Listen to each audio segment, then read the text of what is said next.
talk about fear. We spend our whole entire lives being so scared.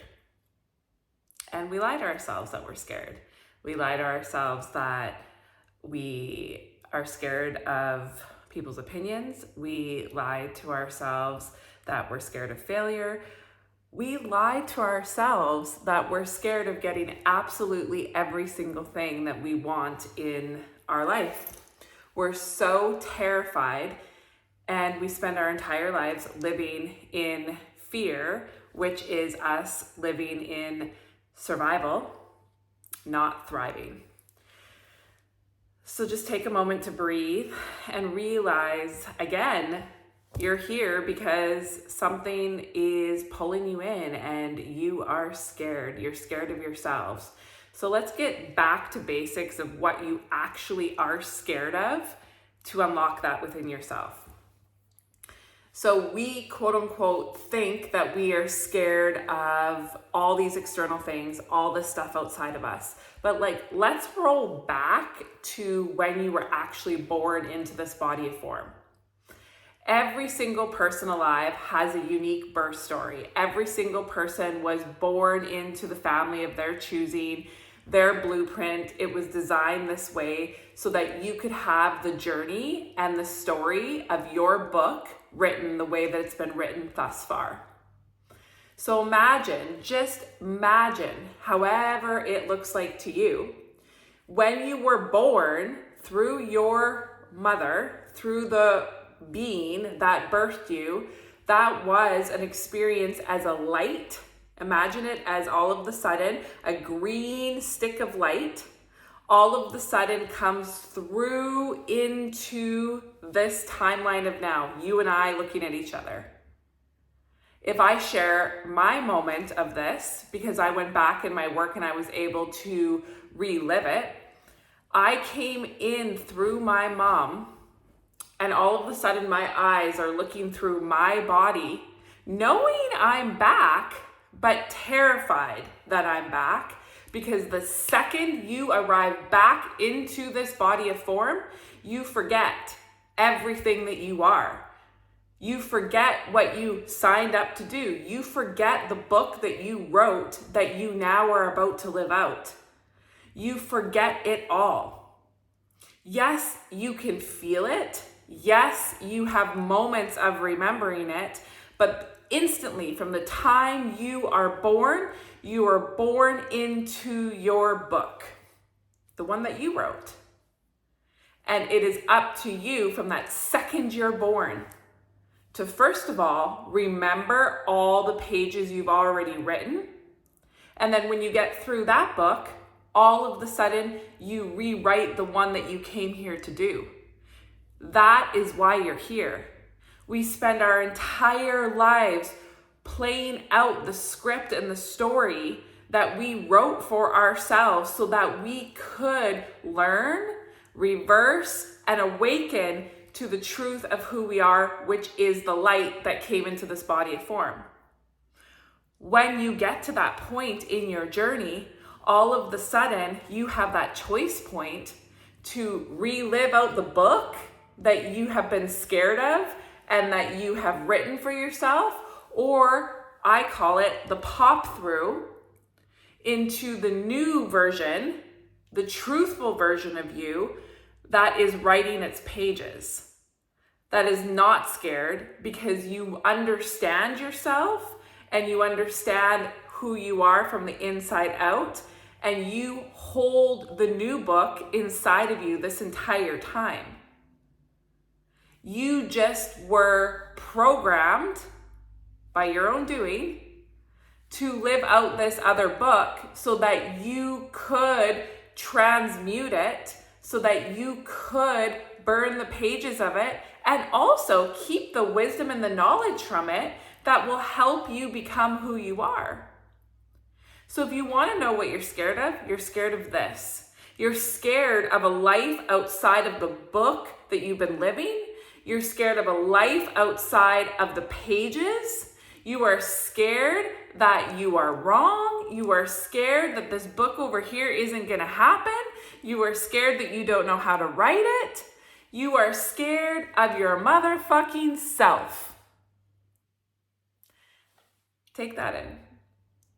But because our body carries all the stuff from our book, no matter how old you are in your life, your book is holding all that cellular memory, all that, all those words from the book of your previous life or the one that you're currently living.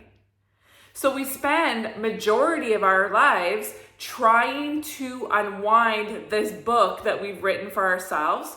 We get stuck in this book. We become a victim to this book.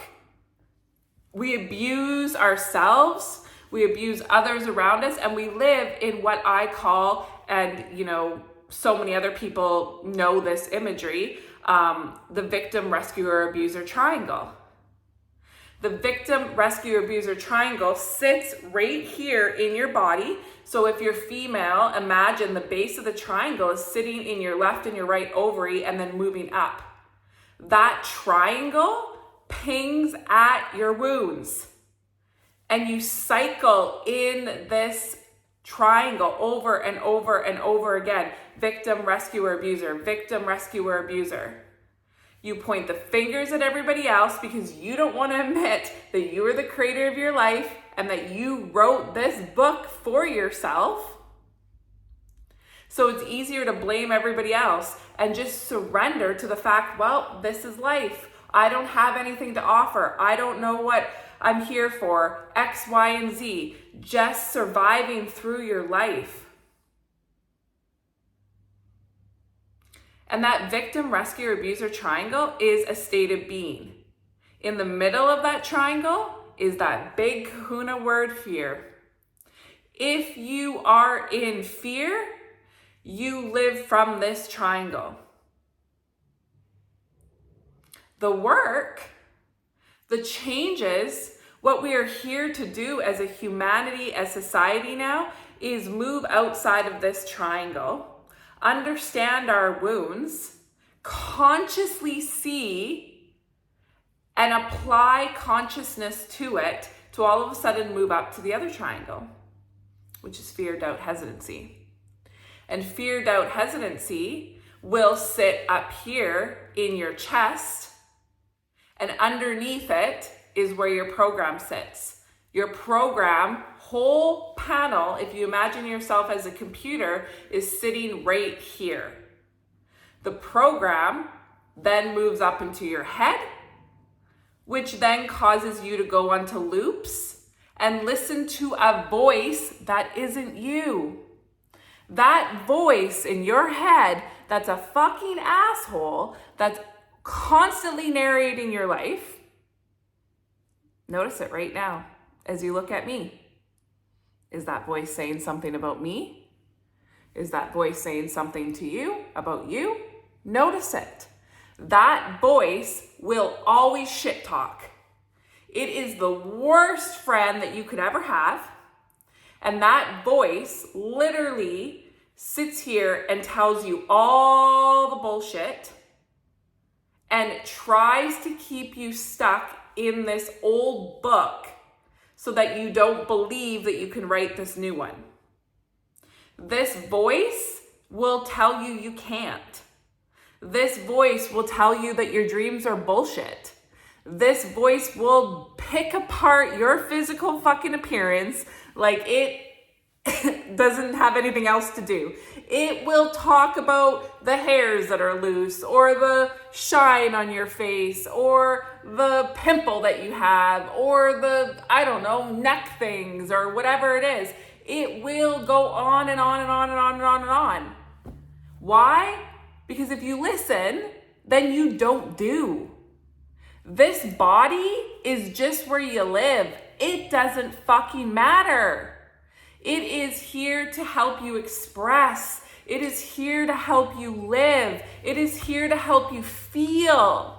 It is here to help you love. It is here to help you dance. It is here to help you eat and fuck and love and have all these amazing experiences in life. But it doesn't matter. Because when this body goes, and it will, that is the only certain thing in your life, in this book, in both the old and the new, is that when you're ready, you will ascend. You don't die, you ascend. Your energy goes elsewhere. And this body, bless it for all that it did for you, does not matter. It is just the ghost that everybody will remember. But we're changing that now, are we not? That the body is not going to be what we remember. It's the energy. You will be known by your energy, not your words. Our bodies don't matter. So the program, this voice in your head, literally does not shut up. That is the root of so much disease, so much mental illness, because people don't understand the light of them that is within this body, and they don't understand the program that has tried to take over this body. We all are born and experience the program. We now live on a planet that has the program, even though the light is here. We are here to learn how to override this program and transmute the disease, transmute the fears, and live outside of this. And it's not hard. It is not hard, and it is not scary. You just have to want it more than you want to live in the program. The program is super comfortable. The program will tell you absolutely everything. And that voice in your head will do whatever it can to tell you things that aren't true. The voice talks, the light feels. So an example of this, how many times have you walked into a room? And as soon as you walk into that room, you're like, oh shit, I can feel the tension in here. I can feel it. It is thick. That's energy. That's you feeling. And then notice right away, you're in that room and all of a sudden you're like, I'm stupid. I'm making this up. This isn't real. I'm this, I'm that. How many times throughout your day do you live this way? Because you trust the program more than you trust your fucking self. And that's how we have been programmed and raised and lived our entire life, is to trust the fucking voice. But the feeling will never, ever, ever lead you wrong. And here's the thing. That triangle down here, that's victim, rescuer, abuser, that fucking pings on your wounds, that triangle will always try to keep you as the victim, the abuser, and the rescuer to your life. So everything is happening to you. Nothing is happening for you in that space. And you will constantly feel that something is wrong with you. You will feel something like, oh, this conversation doesn't feel good. I should turn left instead of right. And then instantly, if you're not conscious and you're not aware, all of a sudden that voice will say, no, you're wrong. You're wrong. You're crazy. You're silly. You don't know what you're doing. And then all of a sudden, you're in an experience where you're like, what the heck? Why does my life feel so hard? Why does this keep happening to me? Because you are at the wheel of your car and you're snoring. Imagine you're driving and your eyes are closed and you wonder why you keep getting into a fucking accident. Because you have no conscious awareness of the feeling inside of you. You only listen to the voice. The voice wants to get you into an accident. The voice wants to keep you stuck. The voice wants to keep you small. The voice wants to scare you so fucking bad that you forget who you are and that you do not remember that you have an entire book over here that you're waiting to find inside of yourself to create your dream life, and also to birth out who you are. So if you are at the wheel, you can see that within yourself, how you make decisions from your wounds, which is self-worth, abandonment, or rejection, that then feeds the victim, rescuer, abuser, and you just rotate through that. And then in the middle, all of a sudden cue fear. And imagine when you're in fear, all of a sudden it looks like a smoke bomb. See it as like a genie in a bottle. And that genie in the bottle all of a sudden starts to smoke all the way up, all the way up. And before you know it, the loops are coming, the stories are coming. Oh my God, fear, doubt, hesitancy, you're scared, you're listening, you're doing all that stuff. Cue frozen. Cue coping. What is coping? Coping is things outside of you. Alcohol, drugs, porn, addictions, shopping. I had the biggest shopping addiction because I was coping with something outside of me to avoid this voice inside of me that was telling me that I wasn't good enough, that I wasn't successful enough, that I was never going to become. I inherently was consumed by feeling not good enough and worried about what was going to happen 3 months, 6 months, a year from now, terrified.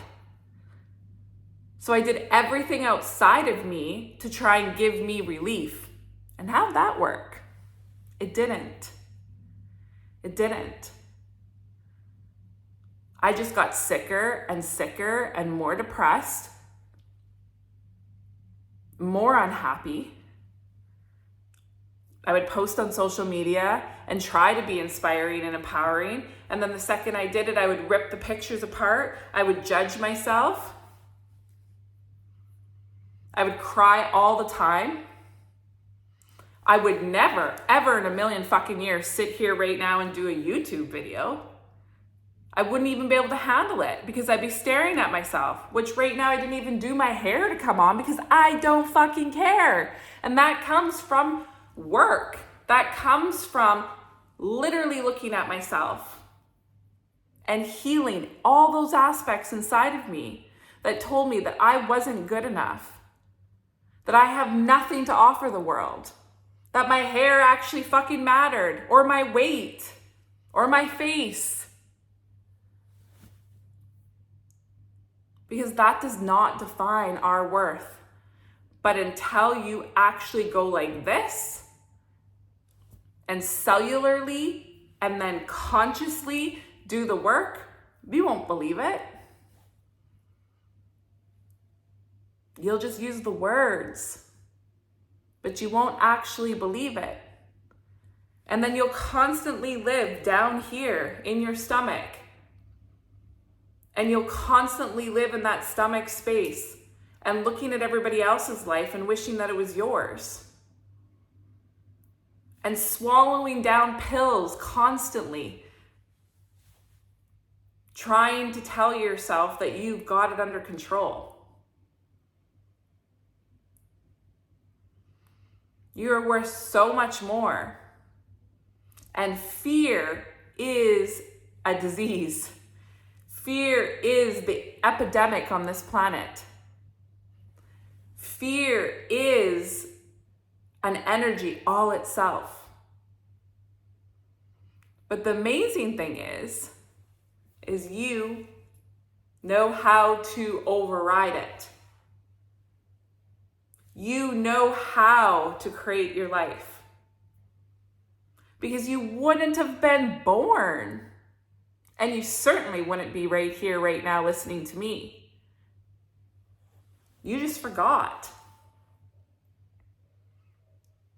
And so a lot of people in their life, but specifically in the last 10 years, have been frozen.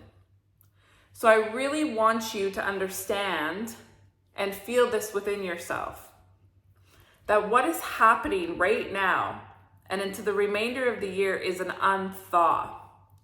So you can imagine that this version of you that was living out this book at some point hit a point in the book that literally caused you to freeze. So if you imagine, it's like you have a remote control and you literally saw that version of yourself at some point in that book and you went, freeze. And you have just been literally getting by and, coping, surviving, my favorite line, telling and selling to yourself, literally, I'm good, my life is good, I'm happy, all the things. But inside you're not, because you're literally frozen.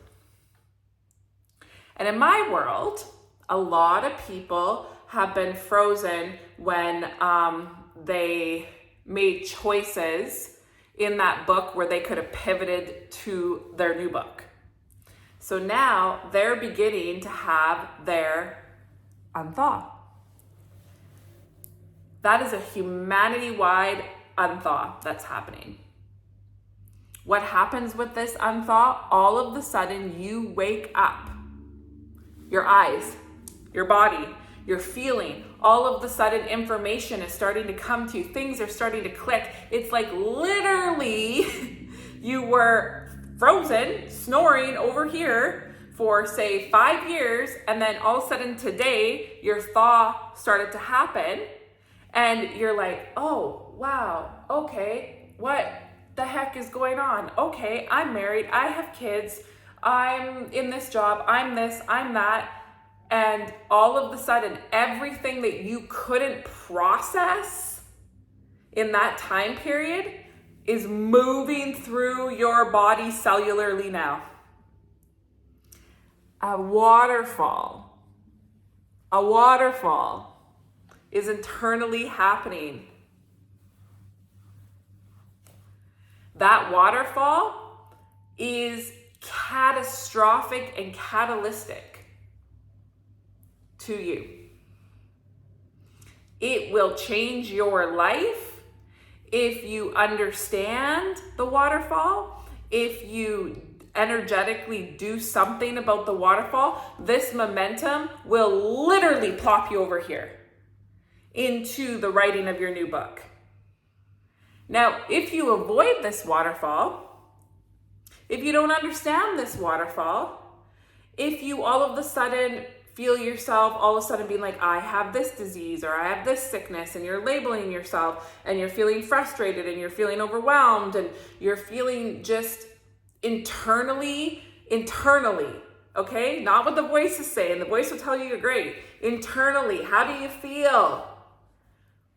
You then start walking a lot of the things that you already walked to redo it and remove it once and for all. And you will just keep doing this until you do this. And you cannot avoid it. Nobody alive can avoid this thaw. Nobody alive can avoid this waterfall within themselves. And this waterfall is happening because all this fucking shit is old. This is all part of your old book. All of it is old. All of it is sticky little pages. All of it does no longer serve you. It just isn't you anymore. You're here to live and write this new book as the light that you are. And this book over here gets written so fast because this one was old. It was vintage. The papers over here are vintage, and you have fucking, with your greasy fucking fingers and a million different bodies of yourself, have read that fucking book over and over and over, and you have entered into this life to relive that book over and over and over and over. Those pages are tattered, the ink sometimes, and some of it you have to really get up with the magnifying glass to read what your next move is, what your next script is. This one is all new.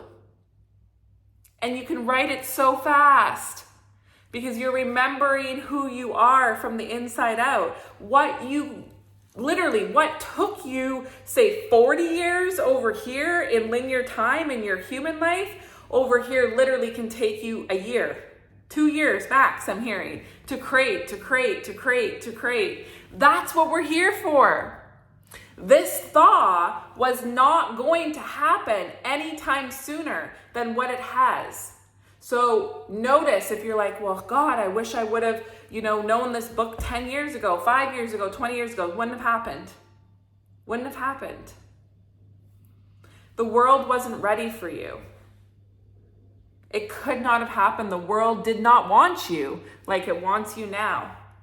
You were born into this body of form at a specific time in the place that you were born into, to the parents you were born into the life that you were born to get here right now.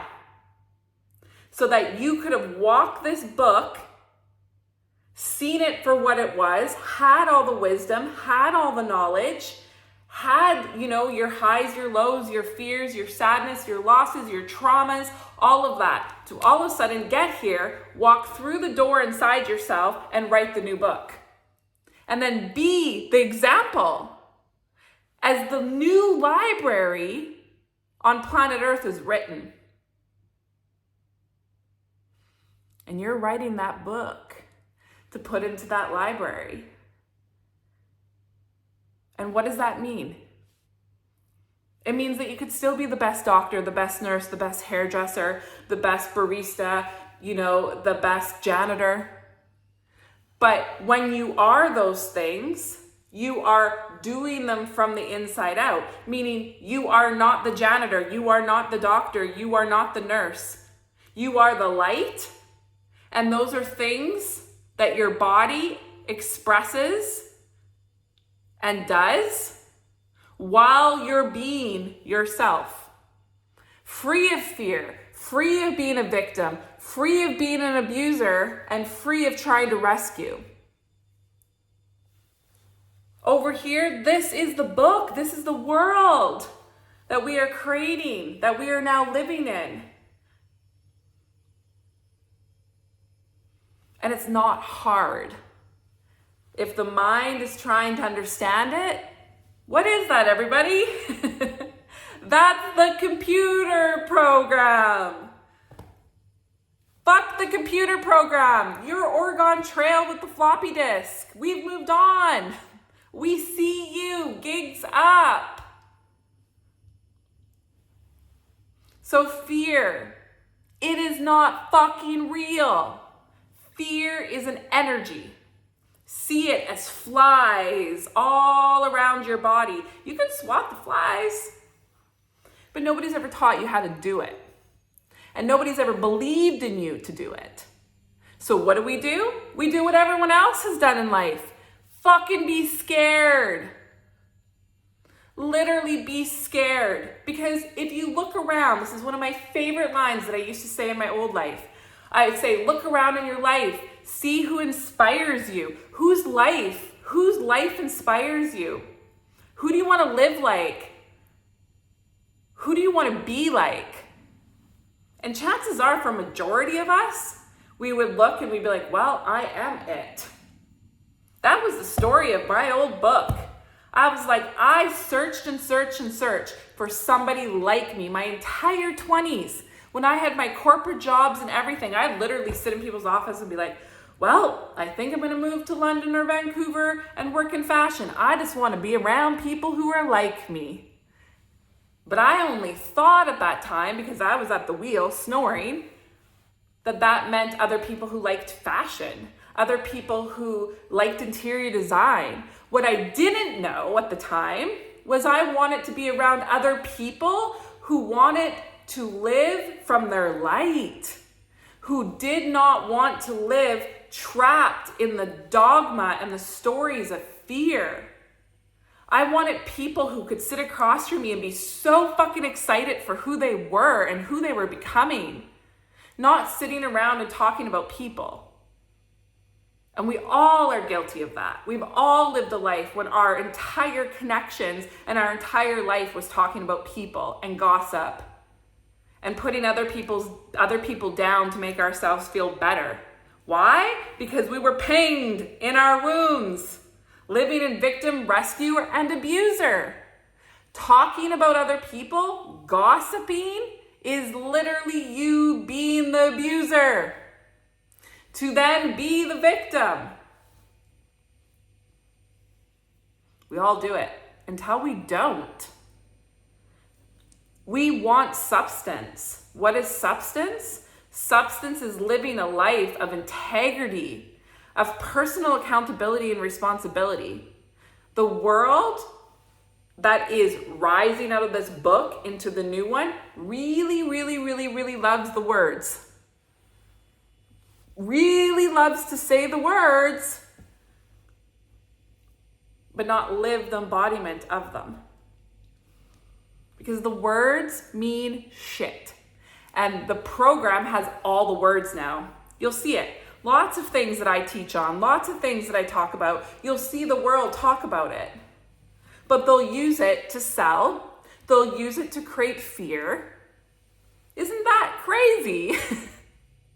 That the very thing in which we are, the world has now taken, the program has now taken those words to motive and to benefit itself. The program is all about me. Me, me, me, me, me, me, me. It is all about greed. It's all about competition. Oh, Nancy over there, she's now doing this. I've got to hate her. I've got to talk about her. I've got to feel competition. And then most of all, I got to feel jealous. Jealousy literally eats the light. It literally looks like it's just a rat in your body that literally just eats all of your program wires to make you glitch, to make you smoke, and to make you sick. So fear. How do you get over it? You literally understand this. That you are the creator of your life, that you are writing your new book, and that you are light, and that there's people like me and people around me who can cellularly help you transmute this fear. But aside from us helping you, you can do it yourself by seeing what the fear is and running in that direction. I've always said that. If it scares you, run as fast as you can in that direction. Run, run, run. On the other side of fear is freedom. And you'll see it when you get to the other side, that the fear was never fucking real. As loud and as stupid and as crazy as the fear tells you things are gonna be, it never really is real. Skylar, my partner's favorite line that he always says when we're dealing with fear, and I've gone through a lot of it, a lot of fear, and he has literally yelled at me with this quote and said, Coco, are you a human being or are you a light? Because if you're a human being, you know what life is like. You know what it's like. You've lived it for 40 years. So you're just gonna live this life, you're gonna feel this fear, you're gonna make the choices from fear, or are you going to finally accept and understand that you're a fucking light? And when you're light, what are you scared of? Because light is energy. It's not this body of form, it's not that credit card bill, it's not that debt, and it's not even that disease. Light transmutes everything, including what is stuck in your body. Yes, people are born into this body with disease, with illness. There's horrible things that we see kids and people go through. But also, when you come from up here, know that sometimes that was part of that child or that person's book that they're gonna go through to then write their new one and have that purpose and that light. Now, if you're an adult or anybody in teens or whatever, and you get a disease or you get a sickness, it is reversible. But you're the one that does that. You're the one that understands it. It's stuck energy that has now manifested out in your body to create something. Now you need to understand, we have a body. So the medical system and all the things are still valid to help us if we actually truly need to use them. If you break a leg, get it fucking fixed. But what we have been programmed to believe and to forget is that we have all of this inside of us to help us heal ourselves and live free of the fear. So what are you scared of? If you knew that those fears that won't shut up over here didn't exist, who would you become and what would you do?